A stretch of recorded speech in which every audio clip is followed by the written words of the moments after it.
The opinions expressed on this program do not necessarily reflect the opinions of WVRC Media, its management, employees, or sponsors. This is Overtime, a weekly moment of off-the-cuff commentary on everything from sports and politics to observations about everyday life from NFL All-Pro Carl Lee. Welcome to Overtime. Hello, ladies and gentlemen, and I'm back, and this is the Overtime, and me and Hollis Lewis are still here, and we're going to pick up a little bit from where we were talking about the draft and kind of the process of getting through the draft to the field, to making the team, and just all of the kind of challenges that come with that. And I think what we want to shift to is trying to explain to parents and the athlete. Want to have some conversation in and around those specific, I want to say, tendencies of what to do and what not to do, because I think training is a major piece to this. But what do you got, Hollis? You gonna start it out, or? Yeah. So I guess we'll get to the physical part of it, but I would just like to hear your experience dealing with the mental shifts, as you go from high school to college to the NFL. Because I think what people don't understand, not to say that, football's calculus, but I think, as you move up levels, schemes get more complex. You have to be able to think very, very quickly as you're, moving out on the field. Game plans and all those types of things. And then obviously when you go to the NFL, it's your job. This is what you're doing 8 hours a day. Yeah. So how is that sort of processing for you as you move from level to level? And we kind of touched on it already a little bit. Well, I'll try to take it a little bit to a different category somewhat. I think, because I think the problem that we have, I think the challenge that we have, especially I think here in West Virginia, I think the talented kid that thinks that he's destined for greatness, I think the fear that a parent should have in that is he's not going to always be competing against the kids that in the neighborhood, or the kids here in the valley, or the kids here even in the state. Success is going to require more. Mm-hmm. Your kid's just going to practice, and let's just say he works hard in practice. That's great. Yeah. But at some point, he's going to have to do some extra work. And the question is, does he have that on his own? Or are you going to have to do that? Mm-hmm. I see parents having kids at the rec, 5:30, 6:30 in the morning, in there shooting basketball, in there doing footwork. All that stuff is great. That's the kind of thing that you're going to have to do to get you better than the person that you don't see. Yeah. And I think just as far as the mental aspect, I think, to me, I think that's where, I see it going, because like you said, I think a lot of parents, kids, I think they realize they put in some sort of level of work. You're doing footwork. Most kids now are doing something. They're not doing nothing. You think most kids? I think they're doing most kids? Something. Okay. I'm not saying they're going all out, giving 110%, but I think they're end up doing something, because it's sort of built in, right? Because if I'm having that 3-week period in the summer, if I'm having 7-on-7, I'm doing these things, and I'm able to find the information. As you just mentioned, you weren't able to necessarily have this collection of information from YouTube and Twitter, everything else. You just had to go sort of grind it out, whether that be lifting those plastic weights or running those hills or what have you.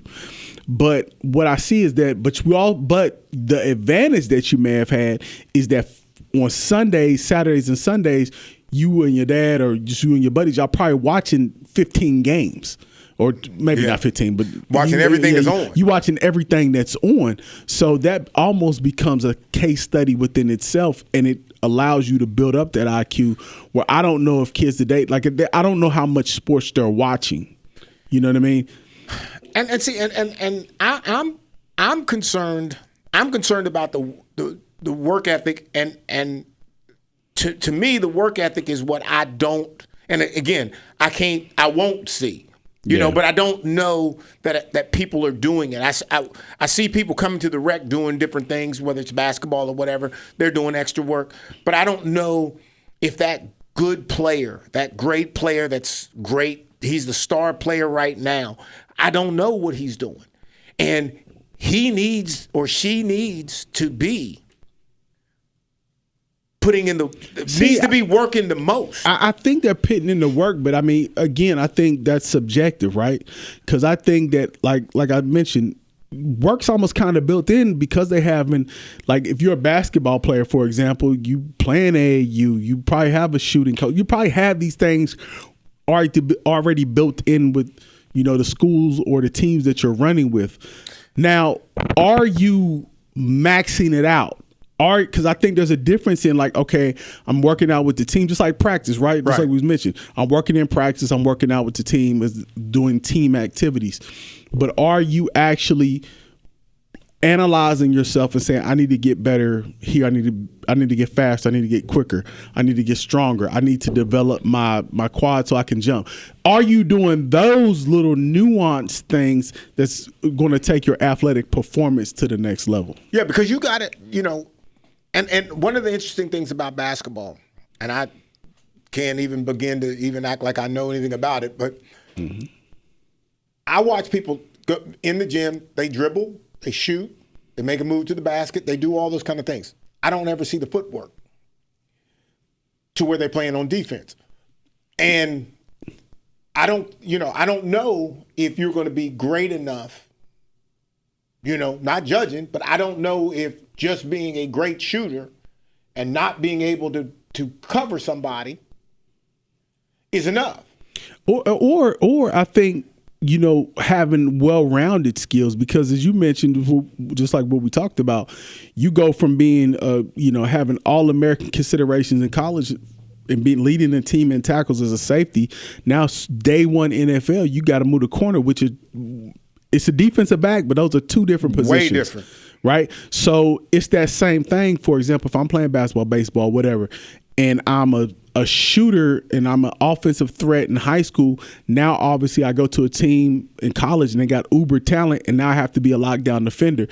Do I have those transferable skills, or have I been working on those transferable skills that's going to allow me to thrive in my new role? Right. Where I'm going. Because you have no clue of what that role is going to be. And that's what I'm saying. So to your point, I mean, again, and that's what I'm saying. I think a lot of our kids are putting in work, whether they're being forced to, whether it's through the team, but I'm not sure, are they working on those nuanced athletic skills that's going to be so transferable, so universal. For example, like you running track, right?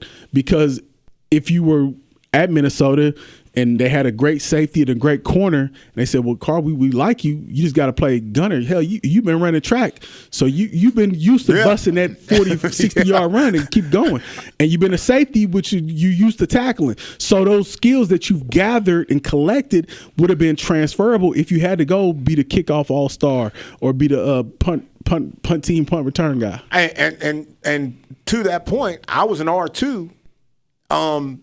I was an R2 on the kickoff team, and I was a gunner on the punt team. That's what I'm saying. My whole career. And that's transfer. And those skills came from doing other things and just having a well-rounded. So what I'm trying to say is that when we talk about skill development versus athletic development, I think that's what we're missing. You were a three-sport athlete in high school, and a lot of kids just they're not playing multiple sports in that athletic development, and you can clearly see it.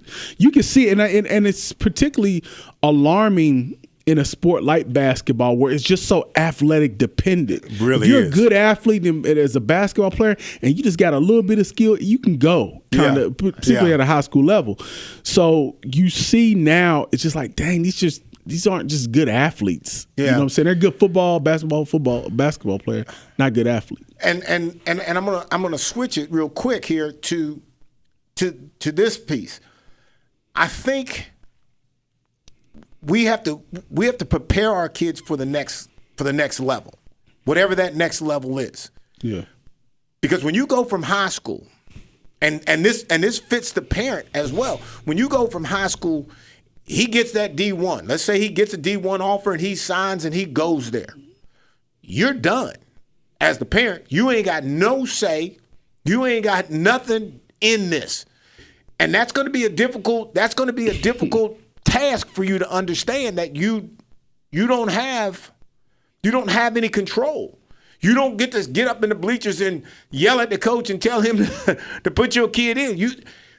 We need to be prepared for the possibilities of what the next level looks like and what our role should be. Yeah. And I'm not saying everybody needs to be my dad, but when you're yelling and screaming and you're yelling at the coach about your kid, the coach knows everything about your kid as it relates to that sport. And see, and that's I'll my heart back to this. That's why I like the idea, if you are an elite athlete, to play multiple sports, because to your point, you may be the absolute star in basketball, but you may be just a guy running track. And I think it not only allows you to, and I hate to use the word humble, but it allows you to be a team guy. If I'm the star in basketball, but I'm just a guy in football and I'm cool in baseball or track, it allows you, and even as the parent, it allows the parents to have that understanding that, hey, my kid's this in this sport, but he's okay in this sport. So I can sit back and chill and relax. Right. I don't have to. He's just out there. He out there. Because I had an argument with some guy on I think Instagram or Twitter, and I was just like, man, kids should play multiple plays. He's like, would you do? They should sit the bench and they play football, be a star, and sit the bench in basketball. Yes. Sit the bench, play JV, work your way up, because get you ain't better. always going to be able to play. You're not always going to be able to play, and it allows you to be a team. I think sitting the bench or being like just a guy, or realizing, hey, I'm not the best scorer, I can play defense and I can rebound really well. It allows you to develop your team skills. Right. So I can be a team guy here.